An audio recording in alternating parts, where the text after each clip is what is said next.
Well, a very tantalising build-up to the Big Five that we've got coming up very shortly. We're running, I think it's about 10-15 minutes behind schedule, but that means that whilst we've got the teaser for the Big Five, and we could say, well, we've got to wait to see them, how about we throw some F1 cars in to pacify us? Look, I ran nearly an hour late with F1 cars on Sunday, so this is 5 minutes is fine.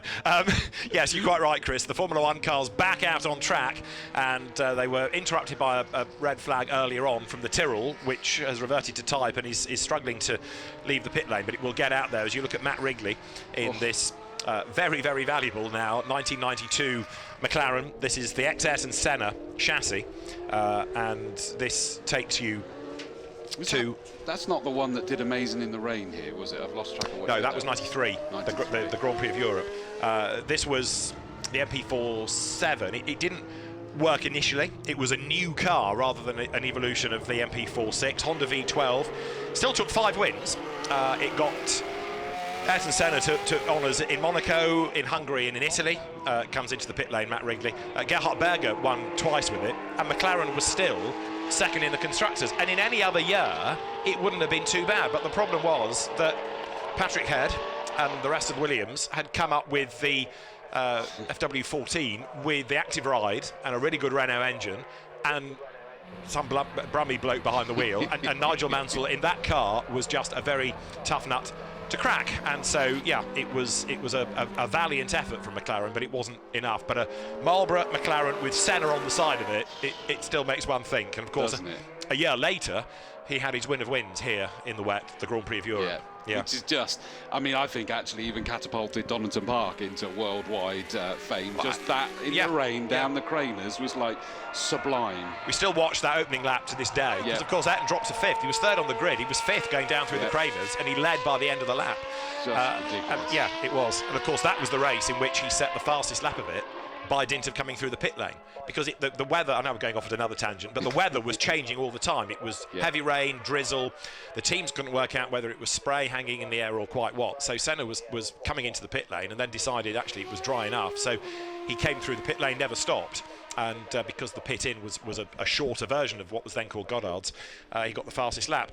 We've got the Ferrari F40 on the circuit, sort of being a dummy pace car, as Alan Jones goes through ahead of Maurizio Gugelmin and then Rubens Barrichello. The Leyton House, the Miami blue sort of turquoisey liveried car there, was initially a March, but Leyton House sponsorship, and that was, as you look at the Jordan, the CG 901, a 1990 car. We'll see if we can focus on the Leyton House, the second of the Formula 1 cars in that queue as they come down towards us. Ivan Capelli was the quicker of the drivers. It was strange actually, because although it was an Adrian Newey designed car initially in the March, by the time we got to 1990 and he'd gone off to do other things, that Leyton House was a development of the car, and it just wasn't quite so good. It was a Judd engine. The handling wasn't brilliant to begin with, and actually Ivan Capelli and Maurizio Gugelmin only scored points once each. Capelli was second in France, and Gugelmin was 6th in Belgium, Spa, and Leyton House was 6th in the Constructors' Championship. But it kind of heralded the end, really, not helped by the fact that the man behind Leyton House ended up being arrested and imprisoned. But it was a real shame, because to begin with, there was real potential for March with the Leyton House money. And Ivan Capelli, who ultimately went on to Ferrari, was a very handy driver. And if you're wondering where the CG comes from in the type number, you weren't, I know, but I'm going to forge on with this sentence anyway. Cesare Garibaldi was Ivan Capelli's first manager, and he passed away in the construction of that car's time, and so they put his initials into the type number. There's the Williams once more, the car driven by Zak Brown, Alan Jones's 1980 World Championship winning chassis. Surely that's not the one that also has been racing in the Masters historic races. I think it has. I think he's raced it in America, certainly, and there are there's more than one FW07 of that era, so I think it has done quite a bit of racing of late. That car... Successfully, isn't it? Oh yeah, absolutely. That car took Alan to 5 wins in its season. The other car was driven by Carlos Reutemann, and that also often appears on track, the ex-Reutemann chassis. The Tyrrell, which was struggling a little bit earlier on, but is out on track. The Tyrrell 021, which was part of Tyrrell's decline in a sense, because they were getting desperately short of cash. It meant that they took pay driver Rukio Katayama but it wasn't a total dead loss as a deal, because Ukio was fairly decent, but he also brought with him Yamaha engines, which were built and tuned by Judd, but they were badged as Yamahas, and he brought the cabin cigarette money with him. So it was a free engine deal and a bit of cash in return for Ukio Kaseyama. Andrea Di Cesaris drove the other car. The engine wasn't desperately good, it must be said. Right, Benettons, where do we go to next? That is the ex-Gerhard Berger chassis. Yeah, and that's Mansell Motorsport that run that, but I'm just looking, it looks like it's not the link that I would like it to be. No, it's Scott Mansell, isn't it? Who does the videos, doesn't he, as well? Yeah. So his father used to race Lotus Cortinas very successfully in historic touring cars. Scott did, do you remember the Boss Formula? Yeah, absolutely. He raced, I think from 16 in Formula 1 cars in that, and then started running them. But yeah, this is the 1997 Benetton. Renault engine car, Rory Byrne designed. And Jean Alesi was Gerhard Berger's team. But this is a Berger chassis, that's why I've mentioned Gerhard, because he won the German Grand Prix, which was his one win of the year. He also missed a few races because of illness. I want to say it was tonsillitis, but I can't swear to that, but he was certainly fairly ill and missed 3 races. So Jean Alesi got 4 second places. Gerhard was under the cosh from Flavio Briatore and then delivered by winning the German Grand Prix. The other driver that drove the car that year and stood in for him and actually got on the podium at Silverstone was Alexander Wurz. There is, I think they've done a swap this time. I think Harry Newey has gone out in the McLaren trying to spot crash helmets, but there is a Kimi Raikkonen car, the MP4-19. Like I said earlier, the 19B was the car that Kimi won with at Spa, but it just makes a fantastic noise. That said, the DFE engine that's just gone pounding past in the Williams isn't too shabby, and this is the most modern of the Formula 1 cars that we've got, with that dummy livery to cover the fag packet sponsorship. But as Chris was saying earlier on, you did get the drivers' names. Different cigarette brands did different things to get around the restrictions on tobacco advertising on television. That was the problem that they all faced. And I'm still trying to, I can't remember which model it would have been, but I'm picturing that car being with David at the wheel, with Michael Schumacher ramming into the back of and then chasing him down the pit lane. At Spa. Yes. That's right, yes. Yeah. Very aggrieved, David Coulthard, and Michael Schumacher's insouciant smile to say, well, don't look at me. Yeah. But, yeah. So onto the top of the crane of curves then goes the McLaren with that Ilmor-built Mercedes engine. It did, to be fair, in its season have quite a few reliability issues. Once they got on top of that, it did become a better car, and the evolution to the 19B also rather helped life. But yeah, of an age where the cars were becoming more complicated, more dependent on engineers. And again, looking into the pit box this morning, you see the Leyton house next to it, because they were sharing a garage. Leyton house, car, men, tools. McLaren, men, laptops. Software, and that's the issue, really, that the more modern you get, the more difficult they are to run if you're not a major team. But there's the simplistic, in comparison, Leyton house. It's another one that's a very distinctive livery, and the more I think about it is that I've had races where they've put a livery like that, and again my notes will be that it's the Leyton House livery.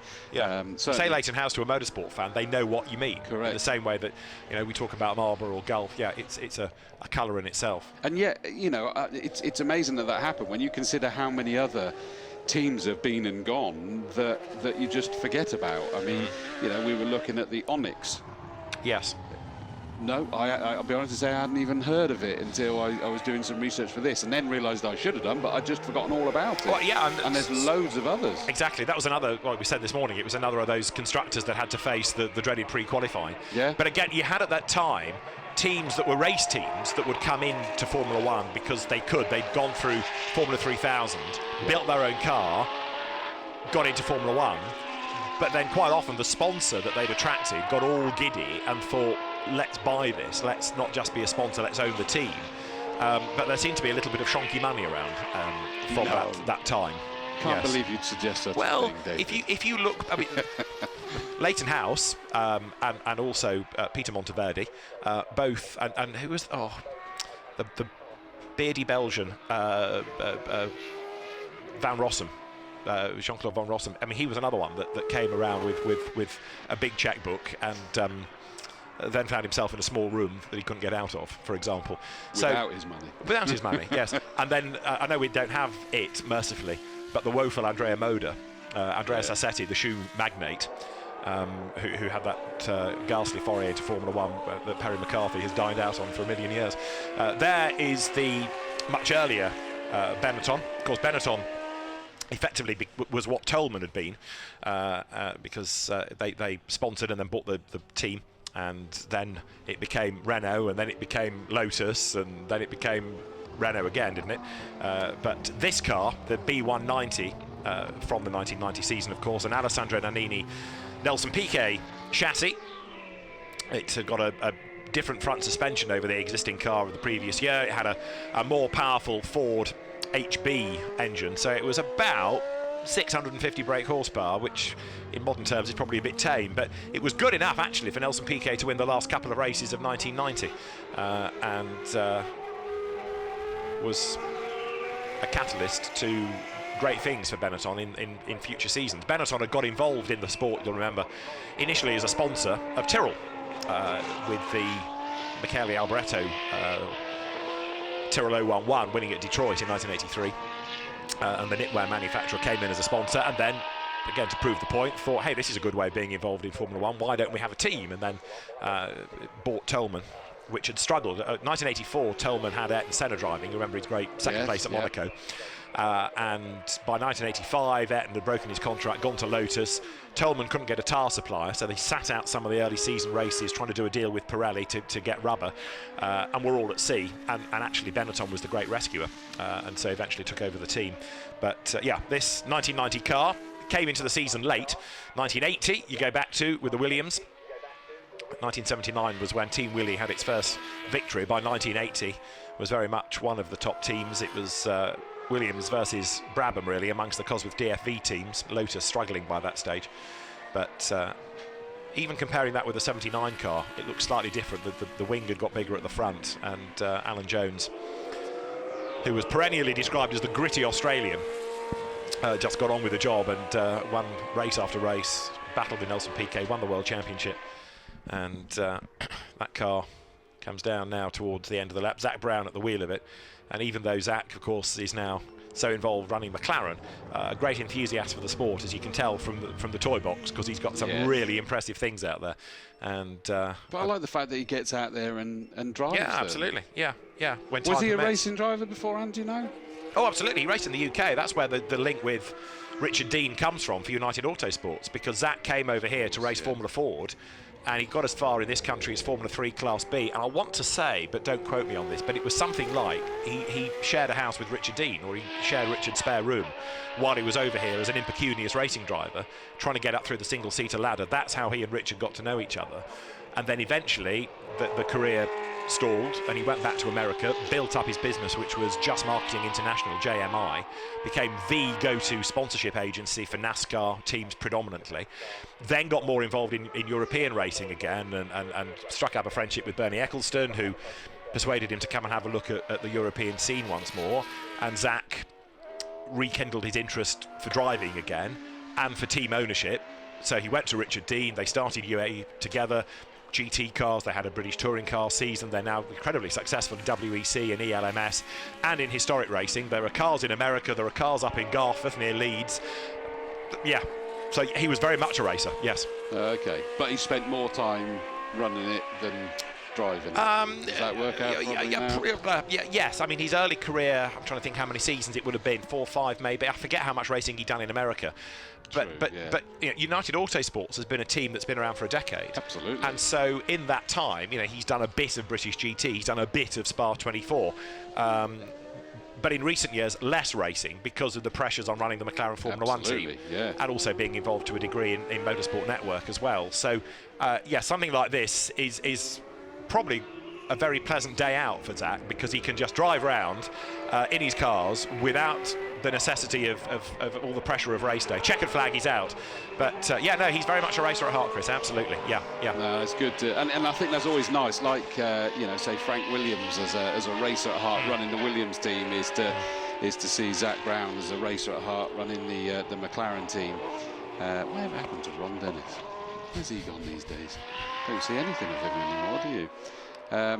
Yeah, we've made it to the checkered flag with these guys, which is great to see. It's a little bit later, but we sort of realised that there's a full hour for the Ferrari Big 5 parade and F40 anniversary, but they're doing 4 laps in that particular session and a lot of photographs and what have you. So it was great that we gave these guys the opportunity to get back out there. Yeah, and many of these cars, certainly those that are after the 1983 pretty much cut-off period for Masters F1, you don't see anywhere else. Other than occasionally being invited to do a demonstration.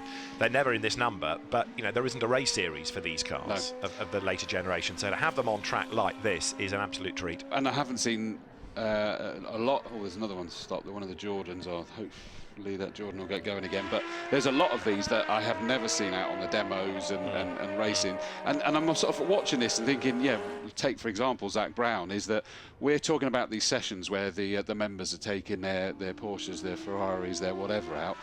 This is these guys basically having a track day. Absolutely. For their Formula One cars. Yeah. And what a nice thing to have, isn't it, in the garage? I mean, yes, okay, they're different in as much as they're having to be by necessity, run by pucker teams. But you're absolutely right. It is an opportunity to enjoy a car. You can do it very seldom, and there aren't many circuits in the UK because of noise restrictions that allow this to happen. Donington, Silverstone, maybe about the only two. I never realised that the Alan Berg sponsorship on the side of the Benetton. I've just clocked Alan Berg, the Canadian driver who would have been a rival up to a point of Ayrton, Senna and Martin Brundle in Formula 3 in 1983, and then racing the DTM. He was here, I seem to remember, in the early days of DTM at Donington in the Tic Tac sponsored BMW M3, but the Alan Berg driving school on the side of the Benetton. There you go, another rabbit hole to go down. Yeah, and all I was doing was picturing the advert. Do you shake your Tic Tacs? Just random, even more random than you. It's contagious, David. But it's one of the joys of the day, and seeing all these different cars. And every time I turn around, I bump into somebody else. It's a brilliant day. This, it really is, not just the cars, but the people and the stories as well.